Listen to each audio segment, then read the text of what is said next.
একটু চোখটা বন্ধ করে ভাবেন, আপনাকে গোসল দেয়া হবে, জামাগুলো খোলা হবে, এত টাকা দিয়ে যে দামি গোসলখানা টাইলস লাগিয়ে ঘরে বানালেন, আপনার শেষ গোসলটা কি ওই দামি গোসলখানায় হবে?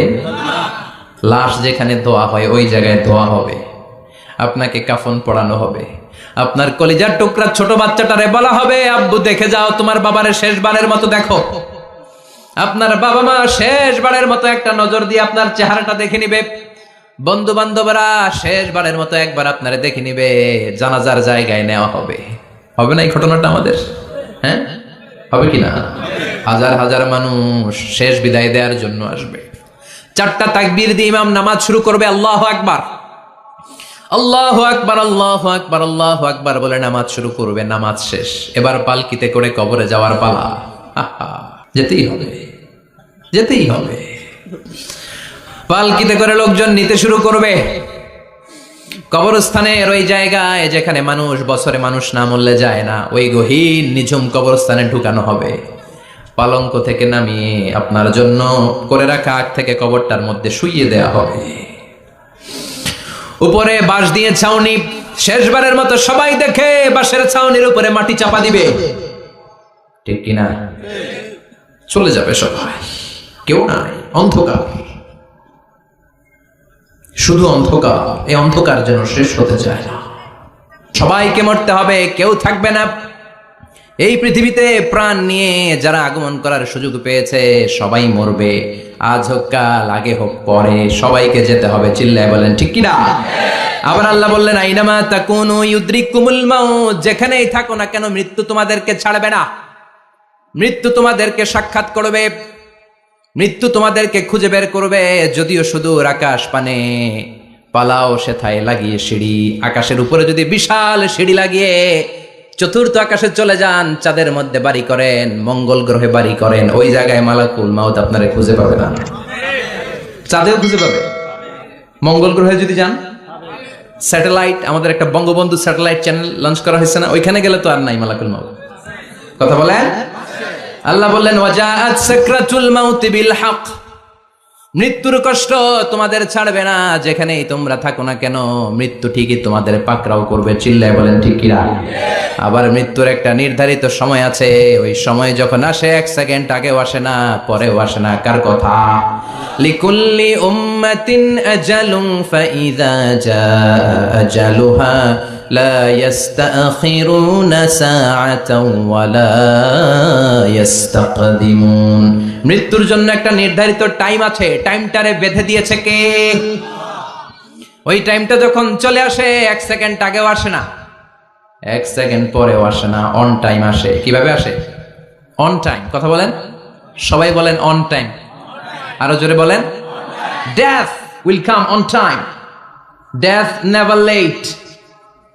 মৃত্যু যখন আসে অন টাইমে আসে, নির্ধারিত একটা সময় আসে, ওই সময়ের আগেও আসে না, পরেও আসে না, 1 সেকেন্ড আগেও আসবে না, পরেও আসবে না। মনে করেন আপনাকে রব্বুল আলামিন 60 বছরের হায়াত দিয়েছে, আপনার বয়স এখন 50 বছর, আরো বাকি কয় বছর? এখন গোটা বিশ্বের সবাই মিলে যদি আপনারে মারতে চায়, কিছু করতে পারবে নাকি? কথা বলেন। আবার রব্বুল আলামিন আজ রাত 12টায় আপনার হায়াত কেড়ে নেবে, মালাকুল মাউত এসে রুহু কবজ করবে। দুনিয়াতে আর থাকার কোনো পারমিশন আপনার নাই, থাকার কোনো সুযোগ নাই। গোটা বিশ্বের সবাই মিলে যদি আপনারা রাখতে চায়, রাখতে পারবে নাকি? কথা বলেন। চলে যেতে হবে। এই পৃথিবীতে আসার একটা সিস্টেম থাকে, যাওয়ার কোনো সিস্টেম নাই, ঠিক কি না? আসার সময় আগে আসছে আমার দাদা, তারপর আমার বাবা, তারপরে আমি, তারপরে আমার ছেলে, তারপরে আমার নাতি, তারপরে তার ছেলে, ঠিক কি না? তার মানে আসার একটা সিরিয়াল আছে, যাওয়ার কোনো সিরিয়াল আছে নাকি? কথা কন। নাকি সিস্টেম দাদা আগে আসছে, দাদাই আগে যাবে, নাতি যেতে পারবে না? কথা বলেন। দাদার আগে নাতি মরে, এরকম আছে না নাই? মায়ের আগে মেয়ে যায়, আছে না নাই? মুরব্বী বাজানেরা বেঁচে থাকে, আমাদের মতো যুবক গুলো অ্যাক্সিডেন্টে মারা যায়, আছে না নাই? আবার অসুস্থরা বেঁচে থাকে, সুস্থরা মরে যায়, আছে না নাই? হাসপাতালে রোগীগুলো বেঁচে থাকে, ডাক্তার মরে যায়, আছে না নাই? উখিয়াতে তো ডাক্তার মরে না, দিকেও ডাক্তার মরে, ওনারা না বাঁচায় মানুষরে? হ্যাঁ, হ্যাঁ, আল্লাহ বাঁচায়, ডাক্তার হচ্ছে ওয়াসিলা। চিল্লা এখন ঠিক কিনা? তার মানে এই দুনিয়ার থেকে চলে যাওয়ার কোনো সিরিয়াল থাকে না। মরে যাওয়ার সিরিয়াল থাকে না, আসার একটা সিরিয়াল থাকে, যাওয়ার কোনো সিরিয়াল থাকে না, কি বলেন? জোরে বলেন। আবার চলে যাওয়ার কোনো ভরসা নাই, 1 সেকেন্ডের মধ্যে সব হয়ে যায়। একটা সঙ্গীত আছে না, 1 সেকেন্ডের নাই ভরসা, ভঙ্গ হবে রং তামাশা, চক্ষু বুঝিলে হায়রে দম ফুরাইলে। চিল্লায় বলেন ঠিক কিনা? এই গানের যিনি সিঙ্গার ছিলেন, আমরা তখন ছোট, ফিরোজ শাহ বা ফিরোজ শাহ নামের, 1 সেকেন্ডের নাই ভরসা, ভঙ্গ হবে রং তামাশা, চক্ষু বুঝিলে হায়রে দম ফুরাইলে। এই গানটা উনি গাইতে গাইতে স্টেজে মারা গিয়েছিলেন। দেখেন নাই? মুরব্বীরা জানবেন। তার মানে মৃত্যুর গান গেতে গেতে অনেকে মৃত্যুবরণ করে, এরকম আছে না নাই? অনেকে খাওয়ার টেবিলে বসে মারা যায়, আছে না নাই? ফুটবলার ফুটবল খেলতে খেলতে মরছে, দেখেন নাই? ক্রিকেট খেলতে খেলতে মইরা যায়, আছে না নাই? রেসলিং খেলতে খেলতে মারা যায়, দেখেন নাই? হ্যাঁ, এরকম ভিডিও দেখা যায় যে প্রতিপক্ষকে রেসলিং খেলায় মারতে মারতে শেষ, এখনই জিতে যাবে, হঠাৎ করে তাকায় আছে, কিচ্ছু বোঝে না, হঠাৎ করে জামিনে উল্টে পড়ে যায়, রেফারি এসে মাটিতে বাড়ি মারে, আর লড়ে না, আছে না? রেফারি কি করে? মাটিতে বাড়ি মারে, এতক্ষণ সে জিতে যায়, এখন আর নড়েই না। তাকাতে তাকাতে দুনিয়া থেকে নাই। অনেক টেলিভিশনের নিউজ রিপোর্টার রিপোর্ট করতে করতে নাই, দম ফুরাইলে ঠুস শেষ হয়ে যায়। অনেকে অ্যাক্সিডেন্টে মরে, সড়ক দুর্ঘটনায়, অনেকে বিমান দুর্ঘটনায় মরে, আকাশে মরে না? অনেকে পানিতে ডুবে মরে, অনেকে আগুনে পড়ে মরে, অনেকে ক্রস ফায়ারে মরে, আছে না নাই? আবার অনেকে রাত্রিবেলা বিছানায় ঘুমোতে যায়, সকালে আর ওঠে না। কত ধরনের মরণ! আল্লাহ তুমি আমাদেরকে ভালো মরণ দিও, ইমানি মরণ দিও। ইমানের পথে অবিচল থেকে আমার মরণ যেন হয়, ইমানের পথে অবিচল থেকে আমার মরণ যেন হয়। তোমারই কাছে মিনতি আমার, তোমারই কাছে মিনতি আমার, মহামহিম দয়াময়। ইমানের পথে অবিচল থেকে আমার মরণ যেন হয়। চিল্লায় পড়েন আমিন। তার মানে কে কোথায় মরবো আমরা কেউ জানি নাকি? ওমা তাদরি নাফসুম বিআইয়ি আরদিন তামুত, কোন জায়গায় মরবা, কখন মরবা কেউ আমরা জানি না, কিন্তু মরবো সবাই জানি, ঠিক কিনা? কুল্লু নাফসিন যায়িকাতুল মাউত, প্রত্যেকটি আত্মার মৃত্যুবরণ করতে হবে, এটা আমরা সবাই জানি। The most certain thing in life is death, but the most uncertain thing in our life is the time of death. এই জীবনের সবচেয়ে সুনিশ্চিত বিষয় হলো মরণ, সবচেয়ে অনিশ্চিত বিষয় হলো মরণের সময়। চিল্লায় এখন ঠিক কিনা? মরবো যে আমরা সবাই জানি, কিন্তু কোথায় মরবো আমরা কেউ জানি? জানি আমরা? সবাইকেই মরতে হয়, জন্মালেই মরতে হবে, চলে যেতে হবে, থাকা যাবে না। এটাই হলো পৃথিবীর পদ্ধতি। জীবনের সবচাইতে নির্মম ঘটনা হচ্ছে মরণ, সবচাইতে ভয়ঙ্কর অভিজ্ঞতা। কোন প্রাণীর জন্য সর্বোচ্চ এবং সবচাইতে ভয়ঙ্কর অভিজ্ঞতা হচ্ছে মৃত্যু। এবং এত ভয়ঙ্কর অভিজ্ঞতা, এই অভিজ্ঞতাটা কারো কাছে শেয়ার করে যাওয়া যায় না। মরার সময় কেউ বলে যেতে পারছিল আমার মরতে এমন লাগছে, বলতে পারছে? কেমন লাগছে বলতে পারে? বলা যায় না। তার আগেই চলে যেতে হয় শৈশব, কৈশোর, যৌবন, বার্ধক্য, প্রৌঢ়ত্ব, হ্যাঁ, বয়সের ছাপ, কালো চুল দাড়ি সাদা হয়ে যাওয়া, দাড়ি চুলের শুভ্রতা, দুর্বলতা। This is the circle of life. ছোট্ট ছিলাম, বড় হলাম, সিঙ্গেল ছিলাম, ডাবল হলাম, তারপরে বাবা হলাম, তারপরে শ্বশুর হলাম, তারপরে নানা হলাম, তারপরে চলে যেতে হবে। This is the circle of life. চিল্লায় বলেন ঠিক কিনা? এই যে মুরব্বীরা, দাড়ি পাকা মুরব্বী যারা আছে, আপনারা কি মনে করছেন মায়ের পেট থেকে এরকম মুরব্বী হয়ে বেরিয়েছিল? কিরকম বের হয়েছিল? তারাও ওয়া ওয়া করেছে, এরাও ফিডার খাইতো, এই চাচারা খায় নাই? এরাও ফিডার খেত, এরাও মায়ের বুকের দুধ খেত, এরাও ছোট্ট বাচ্চাদের মতো গরমকালে পানির মধ্যে ডুবাইতো। স্কুল ফাঁকি দিয়ে বাচ্চারা ডুবায়, আছে না নাই? উখিয়াতে এরকম নাই? ছোট্ট বাচ্চা ছিল, বড় হলো, বার্ধক্যে উপনীত হলো। This is the circle of life. চলে যেতে হবে। বিশ্বনবী বললেন আমার উম্মতি মা বাইনা 60 ইলা 70, আমার উম্মতের গড় বয়স হলো 60 থেকে 70। এই উম্মতের গড় বয়স কত? 60 থেকে 70। ওয়া আকাল্লুহুম মাইয়াজুজু যালিক, অল্প কিছু মানুষ আছে যারা 70-এর বেশি হায়াত পায়। এখানে 70-এর বেশি আছেন কারা? হাত তোলেন দেখি তো। কয়জন? একজন, দুইজন, তিনজন। মাশাআল্লাহ, আল্লাহ আরো হায়াত দেখ। আল্লাহ এদেরকে আরো হায়াত দারাজ করুক। চিল্লায় বলেন আমিন।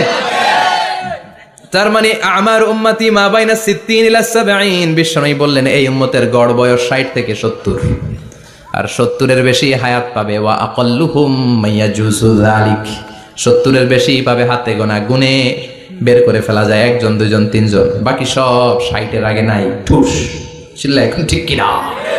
বাংলাদেশের গড় হায়াত কত মানুষের? 60। বিশ্বনবীর কথার সাথে মিলে গেছে। চিল্লায় পড়েন সুবহানাল্লাহ। এই জন্য বিশ্বনবী বলেন এই যে মুরব্বীদের দাড়ি পাকে, এই যে রাস্তায় অ্যাক্সিডেন্ট হয়, এই যে ক্যান্সারে আক্রান্ত হয়ে লোকজন মারা যায়, তার উপরেও কি টনক নড়ে না? এরপরেও কি বিবেকে ধরে না যে তোমাকে চলে যেতে হবে? আকসিরু যিকরা হাযিমিল লাযযাত, জীবনের সব স্বাদকে পানসা করে দেয় ওই মরণকে স্মরণ করো। মরণকে স্মরণ করলে জাহান্নাম বরণ করা লাগে না। চিল্লায় বলেন ঠিক কিনা? আবার আল্লাহ বললেন গোলাম, স্পেশাল একজন ফেরেশতা আমি মরণের জন্য সিলেক্ট করলাম, নাম মালাকুল মাউত। তাকে আমরা আজরাইল বলে চিনি। এই মালাকুল মাউত তার বাহিনী নিয়ে নির্ধারিত টাইমে গোটা বিশ্বের সব মানুষের রূহ কবজ করে। অন টাইম নাকি দেরি করে?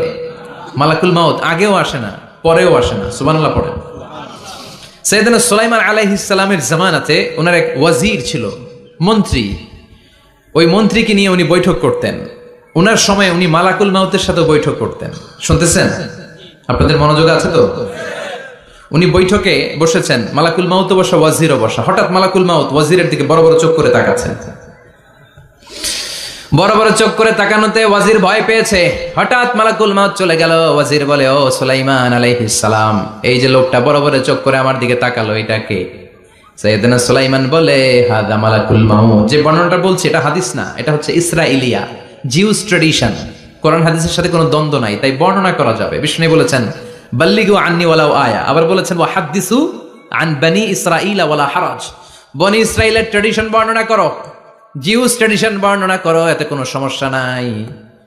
ওয়াজির বলে, ও সাইয়েদনা সুলাইমান, বড় বড় চোখ করে যে তাকালো লোকটাকে? সাইয়েদনা সুলাইমান বলে, হ্যাঁ দা মালাকুল মাউত, এটা মৃত্যুর ফেরেশতা। ওয়াজিরের কলিজায় পানি নাই। এটা কি ফেরেশতা? শুনে তো পিলে চমকে গিয়েছে। কয় কি? মালাকুল মাউত তো আমার চিনে ফেলাইছে, বাড়ি চিনে ফেলছে, আমার খবর আছে।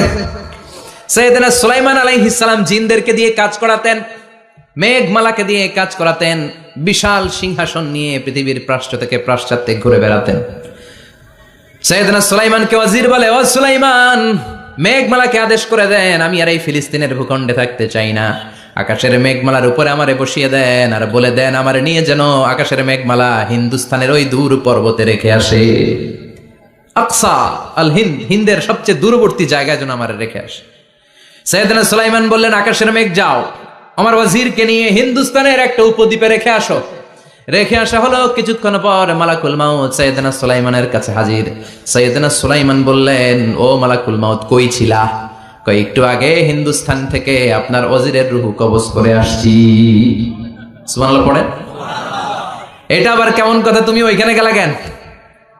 কয় রব্বুল আলামিন কিছুক্ষণ আগে আমার কাছে পয়গাম পাঠিয়েছে, যাও সাইয়েদনা সুলাইমানের ওয়াজিরের রূহটা কবজ করো। কবজ করার জায়গা হলো হিন্দুস্তানের উপদ্বীপ। কোন জায়গায়? মালাকুল মাউত এসে দেখে সুলাইমান নবীর সাথে মিটিং করে। ওয়াজির কার সাথে মিটিং করে? সুলাইমান নবীর সাথে। কিন্তু ফরমানে লেখা রূহ কবজ করতে হবে কোথায়? হিন্দুস্তানে। সুবহানাল্লাহ কইবেন না?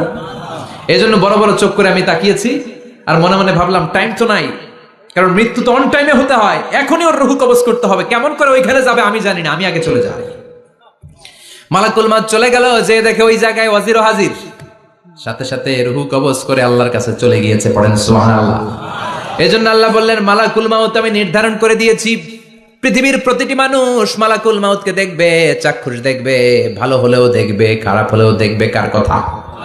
ভালো মানুষ যদি হয়, আল্লাহওয়ালা যদি হয়, ইসলাম প্রিয় যদি হয়, ডানপন্থী যদি হয়, মৃত্যুর সময় মালাকুল মাউত আলা সূরাতি শাবিন আলা আহসানি সূরা, একজন যুবকের আকৃতিতে চমৎকার ধবধবে সাদা একটা জুব্বা পরে জান্নাত থেকে জান্নাতি কাফন নিয়ে হানুত মিন হানুতিল জান্নাত, জান্নাতের সুগন্ধি নিয়ে মুমূর্ষু রোগীর মাথার সামনে এসে বসে যায় আর দেহটার ইঙ্গিত করে বলে, ইয়া আইয়াতুহান নাফসুত তাইয়্যিবা, ও পবিত্র আত্মা।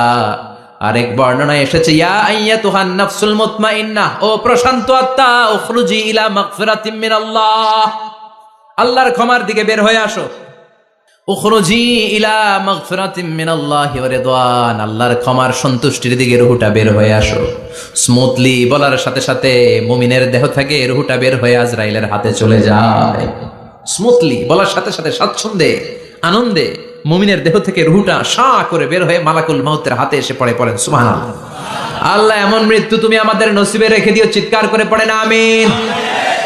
আর যারা ইসলাম মানে নাই, আর যারা কোরআন মানে নাই, আর যারা দিন কায়েমের আন্দোলন করে নাই, দিনকে ভালোবাসে নাই, বাম আর রামপন্থী ছিল, নাস্তিক ছিল, ইসলাম বিরোধী ছিল, তাদের কাছেও মালাকুল মাউত আসে কি আসে না?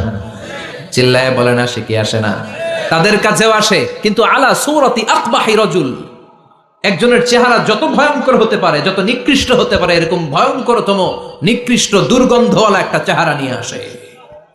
রিজলাহু ফিল আরদ, পা থাকে জমিনে, রাসহু ফিস সামা, হাদিসের বর্ণনা, পা দুইটা জমিনে, মাথা আকাশে। এসে ধমক দিয়ে জালিমের মাথার সামনে এসে বলে, ইয়া আইয়াতুহান নাফসুল খাবিসা, হে পাপাত্তা,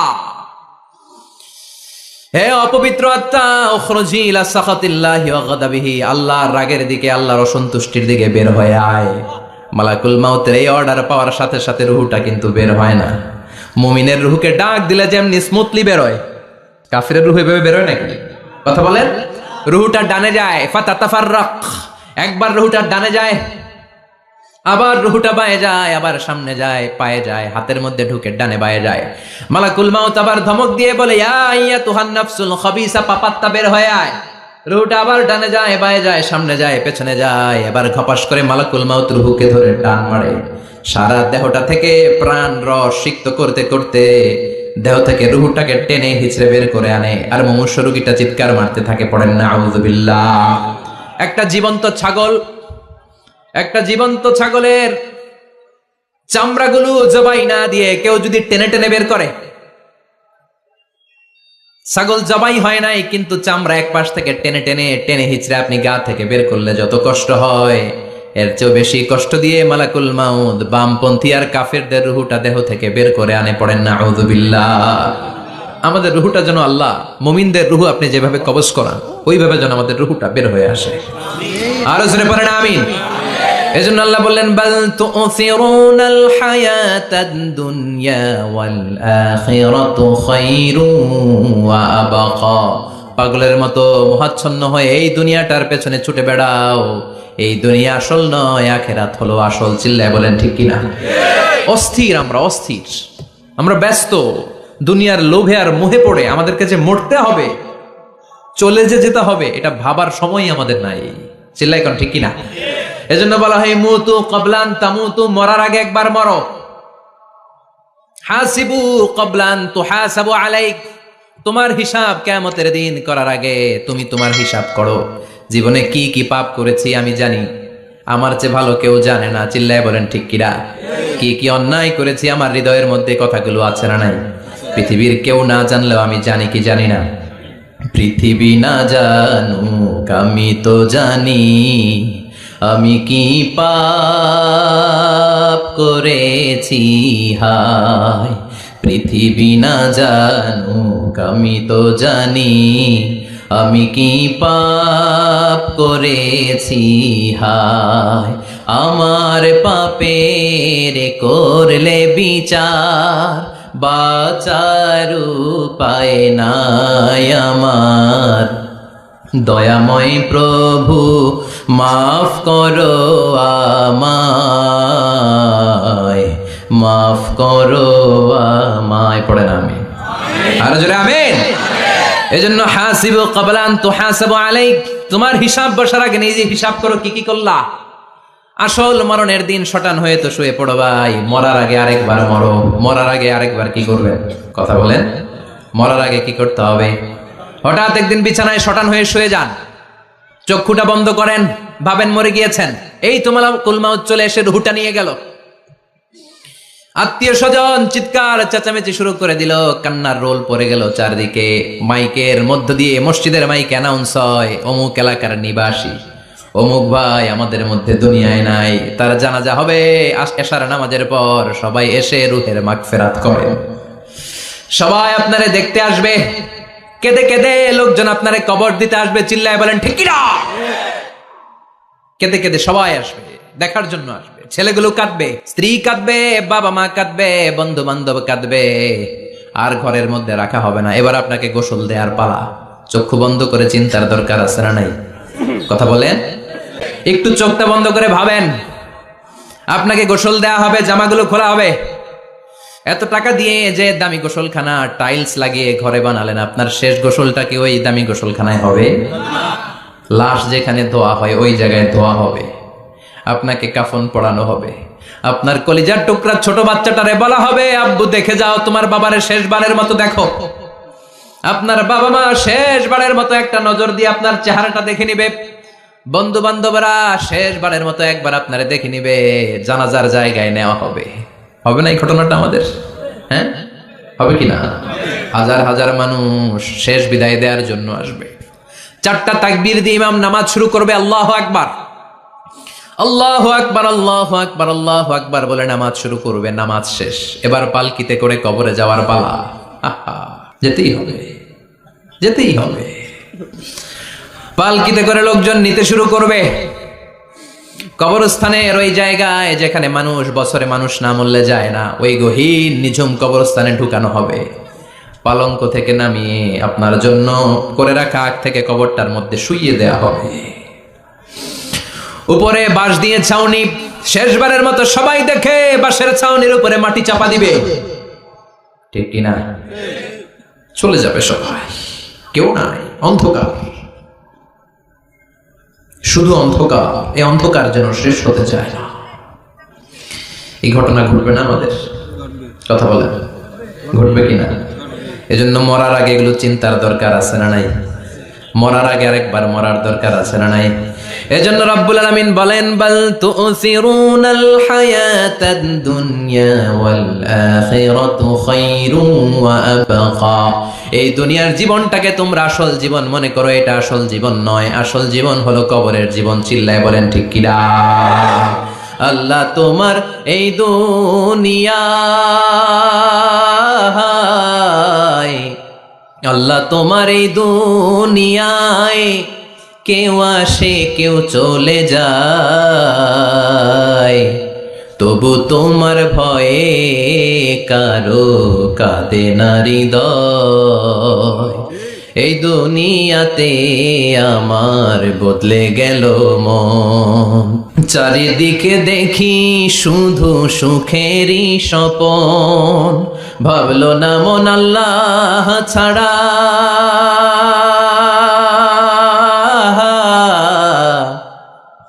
ভাবলো না মন আল্লাহ ছাড়া নেই কোনো উপায়, তবু তোমার ভয়ে কারো কাঁদে না হৃদয়। ঠিক কিনা? আসে আর চলে যায়। প্রতিদিন মাইকে অ্যানাউন্স শুনি, অমুক এলাকার অমুক লোক নাই। দাদা গেল, বাবা গেল, বড় ভাই গেল, আত্মীয় স্বজন গেল, আমাকেও যেতে হবে, এই চিন্তা মাথায় নাই। চিল্লা এখন ঠিক কিনা?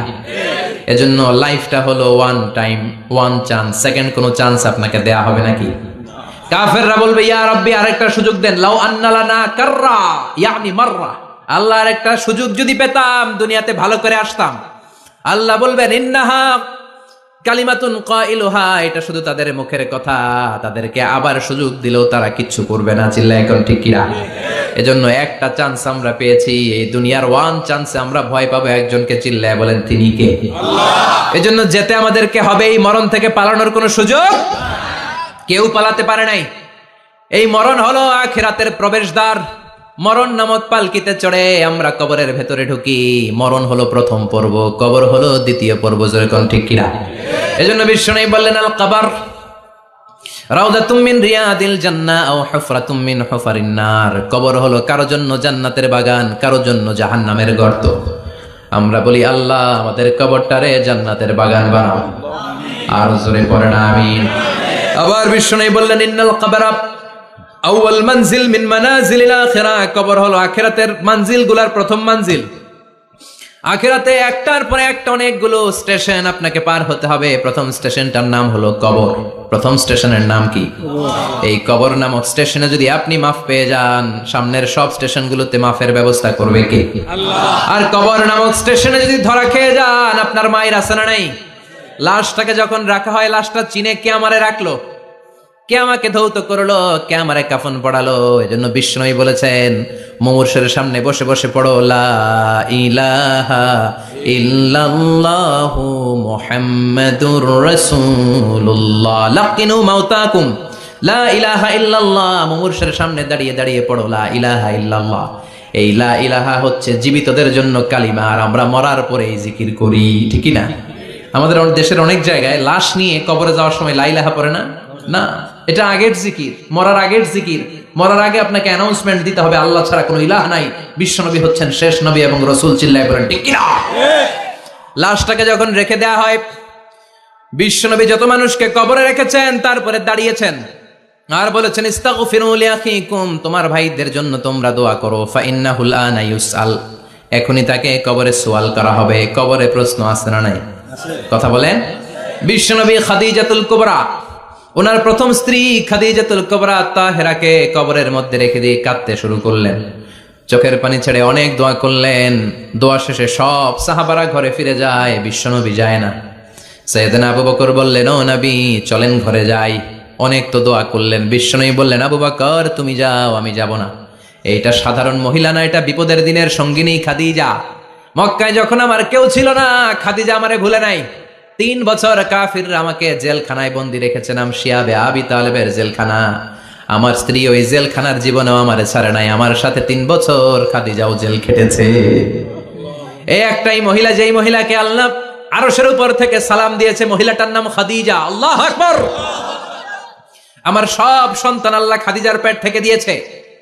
ফাতেমাতুজ জোহরা খাদিজার মেয়ে, জাইনাব খাদিজার মেয়ে, উম্মে কুলসুম খাদিজার মেয়ে, রুকাইয়া খাদিজার মেয়ে, আবুল কাসেম বিশ্বনবীর ছেলে খাদিজার ছেলে, আব্দুল্লাহ যাকে তাইয়্যিব এবং তাহের নামে আমরা চিনি, সেও খাদিজার ছেলে। সুবহানাল্লাহ। ও আবু বকর, আমার এই কলিজার টুকরা প্রিয়তমা খাদিজারে রেখে দিয়ে কেমনে বাসায় যায়? তুমি যাও, আমি দাঁড়িয়ে থাকবো। এখনই মুনকার নাকির এসে খাদিজারে প্রশ্ন করবে, আমি দেখবো খাদিজা উত্তর দিতে পারে কিনা। আর প্রশ্নের উত্তরে যদি ভুল করে ফেলে, কবরের উপর থেকে আমি নিজে প্রশ্নের উত্তর দিয়ে দেব। এজন্য কবরের আযাব থেকে বিশ্বনবী পানাহ চেয়েছেন। বিশ্বনবী বলেছেন আল্লাহুম্মা ইন্না নাউযু বিকা মিন আযাবিল কবর, ও আল্লাহ কবরের আযাব থেকে তুমি আমাদেরকে বাঁচাও। পড়েন আমিন। কবরে মুমিনদেরকে 4টা প্রশ্ন করা হবে, কাফিরদেরকে 3টা প্রশ্ন। চিৎকার করে বলেন মুমিনের প্রশ্ন কয়টা? আর জোরে বলেন। প্রথম প্রশ্ন মার রব্বুক, তোর রবের নাম কি? আমরা কি বলবো? আল্লাহ আমারে রব, এই রবি আমার সব, দমে দমে তনু মনে তারি অনুভব। আল্লাহ আমারে রব, এই রবি আমার সব। পড়েন আমিন। দ্বিতীয় প্রশ্ন আমার দিন, উত্তর দিনের নাম কি? ধর্মের নাম কি? তৃতীয় প্রশ্ন মান হাযার রাজুল, এই লোকটাকে কে? আমরা বলবো মুহাম্মদ সাল্লাল্লাহু। 3টা প্রশ্নের উত্তর যখন আপনি কবরে করে দিতে পারবেন, অতিরিক্ত একটা প্রশ্ন ওয়ামা ইলমুক, এই যে 3টা প্রশ্নের উত্তর পাল্লা, কেমন করে উত্তর জানলা? কোত্থেকে শিখেছো? নকল করে আনছো কাফনের কাপড়ে? পরীক্ষার হলে নকল আছে না নাই? হাতে নকল আছে না? পায়ে নকল, মোজার ভিতরে নকল আছে না নাই? মোবাইলে নকল আছে না নাই? নকল থেকে আল্লাহ তুমি বাঁচাও। আরো আস্তে কোন আমিন। কিভাবে জানলা? কেমন করে 3টা প্রশ্নের উত্তর শিখলা? What is the source of your knowledge? তথ্যসূত্র কি? আপনাকে বলতে হবে আমি যেই কিতাবটা থেকে শিখেছি কিতাবটার নাম কি? চিল্লায় বলেন কি নাম? এই কিতাবটা হলো কোরআন। আপনাকে বলতে হবে কোরআন থেকে আমি শিখেছি, বিশ্বনবীর হাদিস থেকে আমি শিখেছি। 4টা প্রশ্নের উত্তর যখন পারবেন, ফেরেশতারা বলবে আহলান সাহলান, খুশ আমদেদ, কংগ্রাচুলেশন, বাহ বাহ, তুমি তো চমৎকার পেরেছো। ফায়ুফসাহু লাহু কবরুহু 70 যিরাআন, মুমিন বান্দার কবরটা 70 হাত লম্বা করে দেয়া হবে। ইফতাহু লাহু বাবুন ইলাল জান্নাহ, জান্নাতের দিকে তার কবর থেকে একটা দরজা বানিয়ে দেয়া হবে। জান্নাতের সুঘ্রাণ ঠান্ডা বাতাস এসে তার কবরের ভিতরে ঢুকতে শুরু করবে। ইউলবাসু লিবাস মিন আহলিল জান্নাত, জান্নাতীদের পোশাক তার গায়ের মধ্যে পরিয়ে দেয়া হবে। আল্লাহু আকবার। আর বলা হবে নাম কানাউমিল আরুস, বাসর রাতে বর যেমনি কনেকে নিয়ে ঘুমিয়ে যায়, তুমিও একটা ঘুম দাও। আলহামদুলিল্লাহ পড়ে মুমিন বান্দা আনন্দের একটা ঘুম দিবে। ইসরাফিলের সিংগার আওয়াজ ছাড়া পৃথিবীর কোনো কিছুই তার আগে ঘুম ভাঙতে পারবে না। আল্লাহ আমরাও যেন সেদিন কবর একটা মজার ঘুম দিতে পারি, তুমি তৌফিক দাও। জোরে বলেন আমিন। এবার বামপন্থী নাস্তিক আর কাফেরদের পালা, ইসলাম বিদ্বেষীদের পালা, আলেম ওলামাদের শত্রুদের পালা, ইসলামকে যারা বিজয়ী শক্তি হিসেবে মানতে পারে নাই তাদের পালা। চিল্লায় এখন ঠিক কিনা? ওদেরকেও একই প্রশ্ন, রব কে? ওরা বলবে আমি জানি না। আমাদের উত্তর আল্লাহ। ওরা বলবে আমি কিচ্ছু জানি না, আমি সব ভুলে গেছি, আমার মাফ করে দেন, আমি কিছুই জানি না। তবে আমি ইসলাম বিরোধীদের সাথে চলতাম, যারা ইসলাম রে বাস দিত আমি তাদের সাথে স্লোগান দিতাম। এরকম ডাকাইত আছে না নাই? দ্বিতীয় প্রশ্ন, আমার দিন ও তোমার ধর্মের নাম কি? কয় আমার ধর্ম নাই, আমার ধর্ম কর্ম নাই, আমি খালি দুনিয়া কে মজা ले लो, দুনিয়া তোমারই হ্যায়, আমি খালি দুম্মা চলে দুম। আছে না নাই? আমি শুধু মৌজ মাস্তিতে ব্যস্ত ছিলাম, আমার দুনিয়া নাই, দিন নাই, আখেরাত নাই, রবকে আমি জানি না, ধর্মকে জানি না। ইসলাম বিরোধী রাজনীতি আমি করতাম, মাও সেতুংয়ের রাজনীতি, কার্ল মার্কসের রাজনীতি, বুশের রাজনীতি, ডোনাল্ড ট্রাম্পের রাজনীতি, বামপন্থীদের রাজনীতি। চিল্লায় এখন ঠিক কিনা? কোনো ধর্ম নাই। এই লোকটাকে চিনো কিনা বলো। বিশ্বনবীর চেহারা দেখিয়ে বলা হবে এই লোকটাকে, কয় জানি না। এরে আমি মানতাম না, এরে আমি গালে দিতাম। এরকম জাহান্নামের নরকীট আর পিতৃ পরিচয়হীন জারদ সন্তান বাংলার দেশেও আছে না নাই? এই মহামানবটাকে গালি দিয়ে পৈশাচিক আনন্দ পায়। পত্রিকায় লিখে, ব্লগের মধ্যে লিখে, ইন্টারনেটে কার্টুন বানিয়ে বানিয়ে পৈশাচিক ফুর্তি করে। এগুলো জাহান্নামের কীট, এগুলো জারদ সন্তান, বাপ মায়ের ঠিক নাই। আমার নবীরে যারা গালি দেয় এগুলোর বাপ মায়ের ঠিক আছে? এগুলোর কোনো গোড়া আছে? এগুলোর কোনো শেকড় আছে? এগুলো আগাছা চিৎকার করে বলো ঠিক কিনা? বলবে আমি জানি না। ফেরেশতারা বলবে দাঁড়া, আমরা জানি। তোর সাথে কেমন আচরণ করতে হবে আমাদেরকে ট্রেনিং দিয়েছে কে? এবার শুরু হবে মাইর। কি শুরু হবে? কথা বলেন, মাইর। ফায়ুদরাবু বিমা তারিকা মিন হাদিদ, লোহার হ্যামার দিয়ে শুরু হবে মাইর। এক একটা হ্যামারের বাড়িতে মাথাটা ফেটে চূর্ণ বিচূর্ণ হয়ে যাবে, দেহটা জামিনের ভেতরে 70 গজ দেবে যাবে, ওর চিৎকারে কবরস্থানটাও থারথার করে কাঁপবে। আবার জামিনকে বলা হবে ইলতাইমি, চাপা দে। জামিনে ঢুকে যাওয়ার পরে জামিনের এই পাশ থেকে একটা চাপা, মাটি চাপা, বাম দিক থেকে মাটি চাপা, 2 চাপায় ডান দিকের পাজর বায়ে চলে যাবে, বাম দিকের পাজর ডানে চলে আসবে, ওর চিৎকারে কবরস্থানটা থার থার করে কাঁপবে। আল্লাহ এই ধরনের পরিস্থিতি থেকে তুমি আমাদেরকে বাঁচাও। আরো চিৎকার করে বলেন আমিন। এজন্য কবরের এই প্রস্তুতি নেওয়ার দরকার আছে না নাই?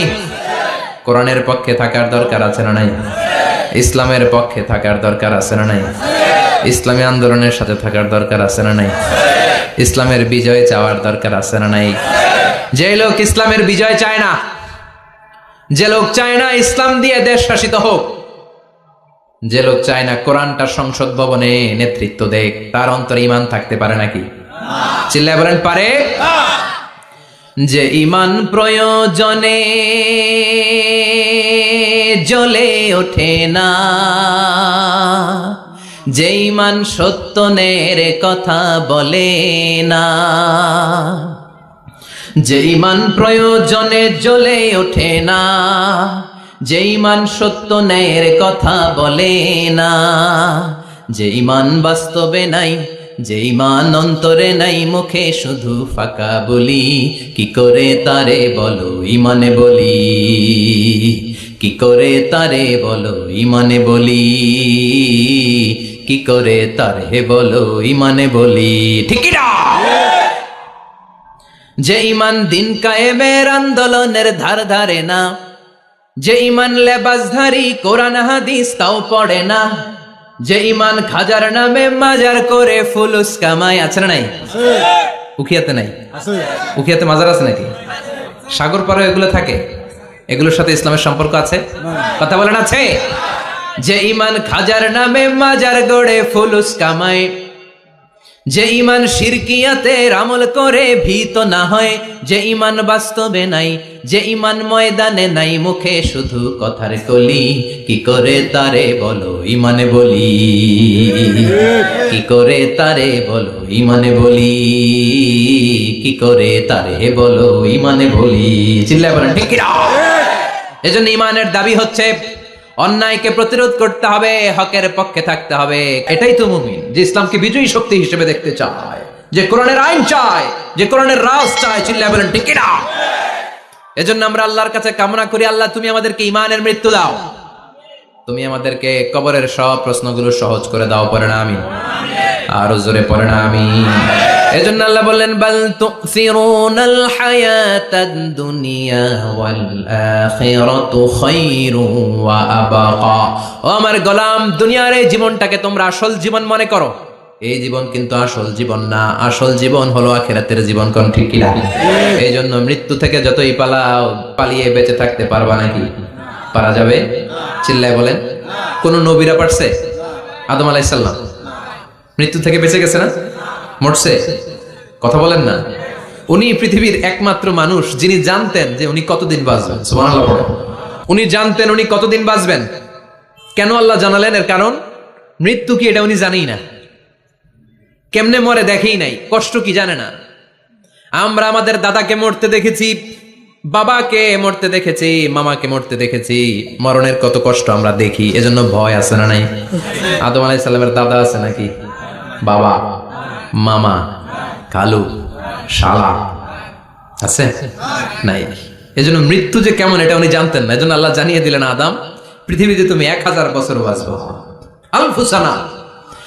লাম্মা খালাকাল্লাহু আদামা ওয়া কানা তুলুহু 60 যিরাআন। বুখারীর বর্ণনা, সাইয়েদনা আদম আলাইহিস সালামকে বানানোর পরে আল্লাহ 60 হাত লম্বা বানালেন। কয় হাত? জোরে বলেন, আরো জোরে। 60 হাত লম্বা।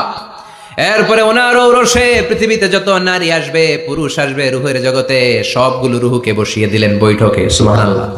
বিশাল কনফারেন্স রুম। আমরাও ছিলাম না? আমাদের রূহটাও ছিল। সাইয়েদনা আদম বললেন, আল্লাহ এরা কারা? আল্লাহ বললেন, আদম এগুলো সব তোমার সন্তান। সাইয়েদনা আদম অবাক দৃষ্টিতে, অপলক নয়নে নিজের সন্তানদের রূহগুলো দেখতেছিলেন। দেখতে দেখতে হঠাৎ একটা রূহকে ভালো লেগে গেল। বললেন, আল্লাহ এটা কার রূহ? আল্লাহ বললেন, এটা দাউদ আলাইহিস সালামের রূহ। পড়েন সুবহানাল্লাহ। আল্লাহ এটাকে দেখতে বড় ভালো লাগে, কার রূহ? এটা তোমার ছেলে নবী হবে, নবী দাউদের রূহ। কাম উমরু, আল্লাহ দুনিয়াতে সে কয়দিন বাঁচবে? আল্লাহ বললেন 40 সানা, 40 বছর। কয় বছর? সবাই বলেন কয় বছর? 40 বছর। সাইয়েদনা আদম বললেন, মাবুদ আমার এত সুন্দর কলিজার টুকরা সন্তান দাউদ আলাইহিস সালামকে দুনিয়াতে মাত্র 40 বছর আপনি কেন দিলেন? আল্লাহ প্রথম মানুষ এবং নবী হিসেবে আপনার কাছে ফরিয়াদ করি, আমার ছেলে দাউদের বয়স বাড়ায়া দেন। আল্লাহ কয় না, হাদা কদ কুতিবা, এটা লেখা হয়ে গেছে। রুফিআতিল আকলাম ওয়া জাফফাতিস সুহুফ, লিখে ফেলছি, কালি শুকায় গেছে, এটা চেঞ্জ করা যাবে? সাইয়েদনা আদম বললেন, আল্লাহ আমি বাঁচবো কয় বছর? কয় তুমি থাকবা কয় বছর? আলফু সানা, 1000 বছর। মনে আছে? আল্লাহ আমার 1000 বছরের দরকার নাই, আমি আমার 1000 বছর থেকে 60 বছর আমার ছেলে দাউদরে আমি দিয়ে দিলাম। আদম আলাইহিস সালামের 1000 বছর থেকে 60 বছর যদি দান করে দেয়, ওনার আর কত রইল? 940। আর 60 বছর যদি দাউদ নবীর 40 বছরের সাথে যোগ দেয়া হয়, উনি পেলেন কয় বছর? 100। সাইয়েদনা আদম পৃথিবীতে আসলেন, এসে থাকতে শুরু করলেন। দিন গড়িয়ে রাত আসে, মাস গড়িয়ে বছর আসে, বছর যায় বছর আসে। ঠিক 940 বছর পর মালাকুল মাউত আদম আলাইহিস সালামের কাছে আসলেন। বললেন, আনা মালাকুল মাউত উকিলা বিকুম, আপনাদের জন্য আল্লাহ আমাকে বানিয়েছে রূহ কবজ করতে। ও আদম, আবুল বাশার, পৃথিবীর প্রথম মানব, প্রথম নবী, আপনার সময় শেষ, রেডি হন। কি হন? খেলা শুরু হবে, এখনই রূহ কবজ করে নিয়ে যাব। সাইয়েদনা আদম বলে, এখন আসছো কেন? আমার আরো 60 বছর বাকি আছে। মালাকুল মাউত বলে, না, আপনি রূহের জগতে আল্লাহর কাছে আপনার সন্তান দাউদকে কয় বছর দিয়েছিলেন? 60 বছর। এর জন্য 940 বছর আপনার জন্য লেখা। আমি এখন আপনার রূহ কবজ করতে চাই। সাইয়েদনা আদম বলে, আমি মানি না, আমি কাউকে দেই নাই 60 বছর, আমি দেই নাই, আমি আরো বাঁচবো, আমি আরো বাঁচবো, 60 বছর আমি বাঁচবো, আমি কি দেইটাই নাই। মিয়া যাও। মালাকুল মাউত আল্লাহর যে বলে আল্লাহ দেয় নাই বলে, আসলে ভুলে গেছে। আসলে আফাতুল ইলমি আন-নিসিয়ান, মানুষ ভুলে যায়, মানুষ বড্ড ভুলে যায়। আমরা অনেক সময় খাইয়াও কই খাই নাই, অনেক কিছু আপনি দিছিলেন কিন্তু ভুলে যাই, গলার নিচ দিয়ে নামার পরে কই তুমি কিচ্ছু দাও নাই। আছে না নাই? নাসিয়া আদম ফানাসিয়া বানু, আদম আলাইহিস সালাম ভুলে গেছেন, তাই আমরাও ভুল করি, ঠিক কি না? এজন্য আমাদের নেতারাও বলে এটা দেব ওটা দেব, নির্বাচনের পর সব ভুলে যায়। আছে না নাই? ওই যে আদম আলাইহিস সালাম ভুলছে, আমরাও ভুলে যাই। ওনাদের দোষ কি? ভুলে যায়, বেমালুম ভুলে যায়। আল্লাহ বললেন মালাকুল মাউত আর জোরাজুরি করো না, 940 নয়, ঠিক 1000 বছর পরে আদমের কাছে যাবা। আমি আমার আদমের ভাগ্যে এই জিনিসটাই রেখে দিয়েছিলাম রে মালাকুল মাউত, আমি আগ থেকে এটাই রেখেছি, আমি জানতাম সে ভুলে যাবে। চিল্লা এখন সুবহানাল্লাহ। তার মানে পৃথিবীর সবচাইতে লম্বা মানুষ, 60 হাত লম্বা, এত শক্তিশালী আদম আলাইহিস সালাম শ্রীলঙ্কাতে প্রথম নেমেছিলেন, এক লাফ দিলে আদামাইল চলে যাইতেন। সুবহানাল্লাহ। কি লম্বা মানুষ, থাকতে পারছে? কথা নাই, ঘুমে ধরছে? শেষ করে দেই, হ্যাঁ? আরো কয়েক মিনিট চলবে? চলবে চলবে। তাকবীর দেন, লিল্লাহি তাকবীর। আদম আলাইহিস সালাম চলে গেলেন, ওনার পরের নবী ইদ্রিস আলাইহিস সালাম, উনি মরে নাই। ইদ্রিস আলাইহিস সালাম মরছে, কে বলছে? উনিও মরেছেন। তবে ওনার মৃত্যুর আজীব এক ঘটনা আছে, অনেক লম্বা কথা। এক ফেরেশতার সাথে ওনার বন্ধুত্ব হয়েছিল, বলেছিলেন আমি আকাশ দেখতে চাই, আল্লাহর কাছে অনুমতি চাই। আল্লাহ বলল ঠিক আছে, ইদ্রিসকে আকাশে ঘুরাও। প্রথম আকাশে ঘুরলেন, দ্বিতীয় আকাশে ঘুরলেন, তৃতীয় আকাশে ঘুরলেন, চতুর্থ আকাশে ঘুরলেন। ইন দ্য মিন টাইম চতুর্থ আসমানে মালাকুল মাউত পৃথিবীর দিকে নেমে আসছিল। ওই ফেরেশতা বলে মালাকুল মাউত আপনি কই যান? মালাকুল মাউত বলে একটু আগে আল্লাহ ফরমান জারি করেছে, চতুর্থ আসমানে আমার নবী ইদ্রিসের রূহ কবজ করো। সুবহানাল্লাহ। আমি বললাম আল্লাহ আপনার পাঠানো নবী সাইয়েদনা ইদ্রিস থাকে দুনিয়ায়, চতুর্থ আসমানে পামু কই? আল্লাহ কয় কথা নাই, দৌড় দে। আমি দৌড় দিলাম, এসে দেখি ইদ্রিস আলাইহিস সালাম এখানে রেডি। সুবহানাল্লাহ। ওয়া রাফা'নাহু মাকানান আলিয়্যা। ইদ্রিস আলাইহিস সালামের রূহ কবজ দুনিয়ায় হয় নাই, চতুর্থ আকাশের মধ্যে হয়েছে। একটু চিৎকার করে পড়বেন সুবহানাল্লাহ। এরপরে সুলাইমান আলাইহিস সালাম, উনি তো মরে নাই, মরছে। উনি জিন চালাইতো, উনিও মরবে। শক্তিশালী একজন নবী ছিল। উনি মালাকুল মাউতকে বলেছিলেন মালাকুল মাউত আমার মৃত্যুর সুয়াইয়া, সামান্য কিছু আগে আমারে বইলো, আমার একটা কাজ আছে। মালাকুল মাউত মৃত্যুর কিছু সময় আগে এসে বলল সুলাইমান টাইম ইজ আপ, সময় শেষ, অল্প কিছু সময় বাকি, কি করবেন করেন। সাইয়েদনা সুলাইমান জিনদেরকে ডাকলো, ও জিনেরা, বিশাল একটা প্রজেক্ট আছে, প্রজেক্টে কাজ শুরু করো। আর কিছু জিনকে বলল চারদিকে গ্লাস ফিটিং করা একটা রুম বানাও। সাইয়েদনা সুলাইমান আলাইহিস সালাম গ্লাস ফিটিং করা রুমের ভেতরে ঢুকলেন। এই রুমে ঢুকার দরজা নাই, হাতে একটা লাঠি নিলেন। কি নিলেন? লাঠির মধ্যে ভর করে দাঁড়িয়ে রইলেন আর জিনদের দিকে তাকিয়ে রইলেন। জিনেরা এত বদমাশ ছিল, সাইয়েদনা সুলাইমান দাঁড়িয়ে না থাকলে কাজ করতো না, ছিল ফাঁকিবাজ। কি ছিল? দাঁড়ায় না থাকলে আজও লোকজন কাজ করতে চায় না, ঠিক কিনা? মালিক দাঁড়ায় থাকলে ঠিকই কাজ হয়ে যায়।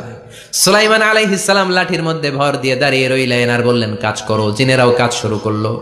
ওদিকে মালাকুল মাউত এসে বলে, ও সুলাইমান সময় তো শেষ। সুলাইমান বলে সমস্যা নাই, রূহ কবজ করে।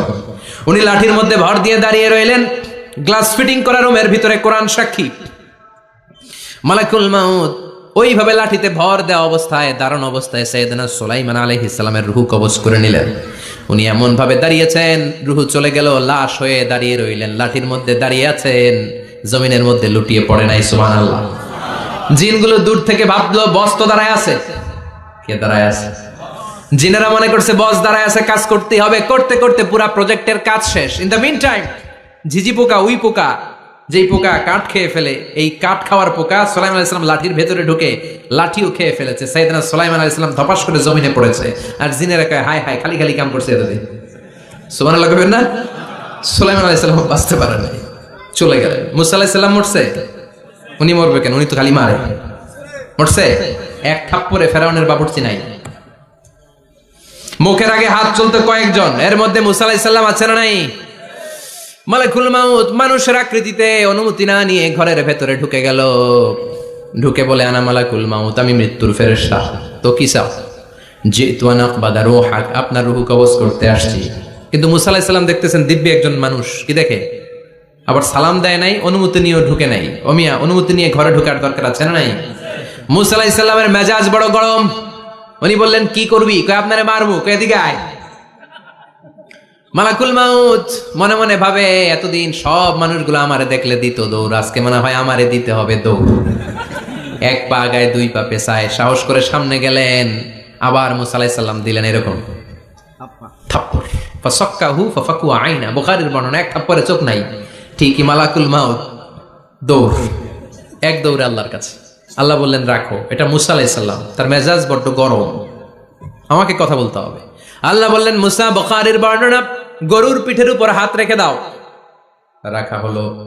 তোমার হাতের নিচে গরুর যত পশম, প্রত্যেক পশমের বিনিময়ে এক এক বছর করে হায়াত বাড়িয়ে দিলাম। মুসা আলাইহিস সালাম অনেক চালাক নবী, উনি বললেন আল্লাহ আমার হাতের নিচে যদি গরুর 2000 পশম থাকে, তার মানে 2000 বছর হায়াত বাড়িয়ে দিলেন, কিন্তু এক্সট্রা হায়াত যখন শেষ হয়ে যাবে এরপরে কি হবে? আগে ওইটা বলেন। আল্লাহ বললেন সুমাল মাউত, তারপরে তো মুসা মরতেই হবে, আসতেই হবে। সাইয়েদনা মুসা আলাইহিস সালাম বললেন ফাল আনা, তাহলে আর দেরির দরকার নাই, এখনই আমি আপনার কাছে চলে যেতে চাই। মালাকুল মাউত মুসা আলাইহিস সালামের রূহ নিয়ে উড়াল দিলেন। সুবহানাল্লাহ। বাঁচতে পারছে? বিশ্বনবী মরে নাই, উনি ইন্তেকাল করেছেন। চিল্লায় এখন ঠিক কিনা? ইন্তেকালের আগে বিশ্বনবী প্রচন্ড অসুস্থ হলেন। মা আয়েশারে ডেকে বললেন আয়েশা, মনে হয় আমি বাঁচবো না। ওই যে খায়বার বিজয়ের দিন, খায়বার দুর্গ বিজয় করার পরে এক ইহুদি মহিলা আমার দাওয়াত দিয়েছিল, ওই দাওয়াত খেতে যাওয়ার পরে গোশতের মধ্যে বিষ মাখানো হয়েছিল রে আয়েশা, ওই বিষ মাখানো খাসির গোশত খেয়ে যে ব্যথা আমার পেটে উঠেছিল, আজ আবার সেই ব্যথা উঠেছে। বিশ্বনবী ওই বিষ খাওয়ানো গোশতের কারণে ইন্তেকাল করেছেন, তার মানে বিশ্বনবী শাহীদ। জামা আল্লাহু বাইনা নবুওয়া ওয়া শাহাদা, আল্লাহ বিশ্বনবীকে শুধু নবী বানায় নাই, শহীদ হিসেবে কবুল করেছে। সুবহানাল্লাহ কবেন না? প্রচন্ড অসুস্থ, উনি ছাড়া মসজিদে নববীতে কেউ ইমামতি করার সাহস পায় না। বিশ্বনবী বললেন আবু বকর তুমি যাও, আবু বকরও যায় না।